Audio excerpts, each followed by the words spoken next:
কথা না কাজে প্রমাণ করে।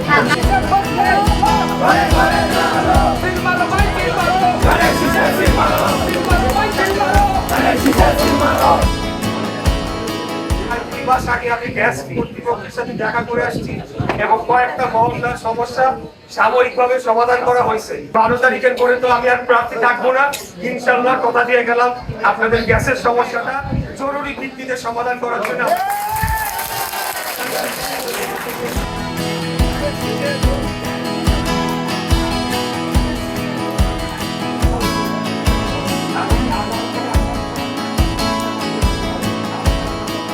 আমরা ব্যাপক সাড়া পাচ্ছি। আমরা যখনই প্রচারণায় বিভিন্ন এলাকায় বিভিন্ন ওয়ার্ডে যাচ্ছি, সেখানকার জনসাধারণ স্বতঃস্ফূর্তভাবে আমাদের প্রচারণায় অংশগ্রহণ করছেন।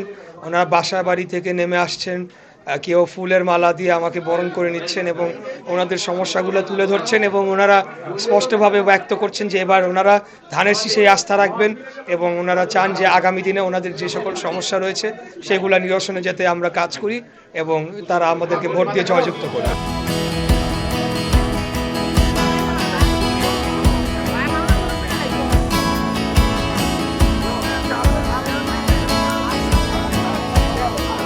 নারী ভোটারদের এই কারণে আগ্রহ, কারণ আমাদের যারা প্রতিদ্বন্দ্বী প্রার্থীরা রয়েছেন বা প্রতিদ্বন্দ্বী যে দল বা জোট রয়েছেন, তাদের যে নারী বিদ্বেষী কথাবার্তা এবং তারা নারীকে যে হেয় প্রতিপন্ন করছে, তাদেরকে অলমোস্ট গৃহবন্দী করে রাখার মতো কথাবার্তা বলছে এবং কর্মজীবী নারীদেরকে নিয়ে অত্যন্ত কুরুচিপূর্ণ বাজে মন্তব্য করা হচ্ছে। তার আগে ডাকসুর বিষয়ে নারীদেরকে নিয়ে অত্যন্ত কুরুচিপূর্ণ বক্তব্য দেওয়া হয়েছে, যার কারণে আমরা মনে করছি নারীরা আমাদের সাথে এসে কথা বলেছেন এবং তারা তাদের ভয়ভীতি এবং শঙ্কার কথা জানাচ্ছেন।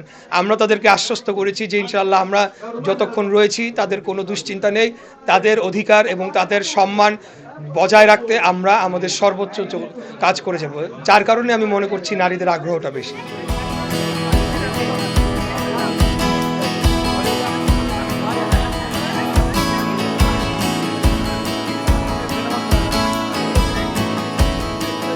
নারীদের জন্য আমাদের যে 31 দফার মাধ্যমে আমরা যে নারীর ক্ষমতায়ন, নারীদের রাজনীতিতে আরও বেশি অংশগ্রহণ, এর পাশাপাশি ফ্যামিলি কার্ড যেটা আমরা বলছি, এটা কিন্তু পুরোটাই নারীদেরকে স্বাবলম্বী করার একটা প্রজেক্ট।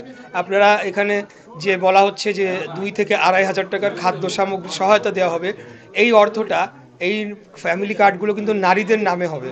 তো আমরা চাচ্ছি যে নারীরা যে অর্থটুকু তাদের সাশ্রয় হবে এটা তারা সঞ্চয় করবেন এবং একটা সময় গিয়ে তাদের একটা অর্থ সঞ্চয় হবে এবং তারা যদি কোনো ক্ষুদ্র কুটির শিল্পে যেতে চান অথবা ধরেন কোনো অনলাইন বিজনেস করতে চান, তারা তখন ওই তাদের অল্প পুঁজি দিয়ে তারা সেই কাজটি শুরু করতে পারবেন। এর পাশাপাশি নারীরা যাতে সমান সুযোগ পায়, সেটা কর্মক্ষেত্রে হোক, রাজনীতিতে হোক অথবা যে কোনো সরকারি সেবা পাওয়ার ক্ষেত্রে হোক, আমরা নারীদের জন্য আলাদা ব্যবস্থাপনা করতে চাই।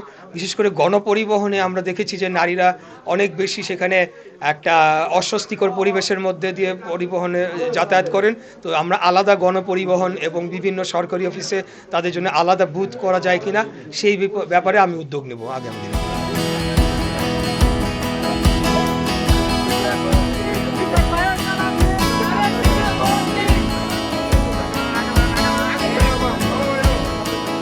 আমি মনে করি যে প্রত্যেকটি ঘটনাগুলো ঘটছে তার পেছনে একটা লম্বা একটা ইতিহাস রয়েছে। আমি কোনো সময় কাউকে ব্যক্তিগত আক্রমণ করে কোনো ধরনের কথা বলি নাই, বিশেষ করে প্রার্থী হওয়ার পর থেকে একেবারেই আমি কারো নাম ধরেও কথা বলি নাই। কিন্তু কেউ কেউ আমরা লক্ষ্য করেছি যে ব্যক্তি আক্রমণ করছে এবং অনেক সিনিয়র মুরব্বী নেতাদের, তারা যাই হোক, তাদের ব্যাপারে অত্যন্ত কুরুচিপূর্ণ এবং ক্রমাগত করে চলেছে, যার কারণে সেই সব নেতৃবৃন্দের যারা ফ্যান ফলোয়ার্স রয়েছেন তারা কোনো কারণে ক্ষিপ্ত হতে পারেন। তো যার কারণে তাদের মধ্যে থেকে পাল্টা প্রতিক্রিয়া হিসেবে হয়তো বা আপনি যে ঘটনাটি উল্লেখ করছেন সেটা হতে পারে।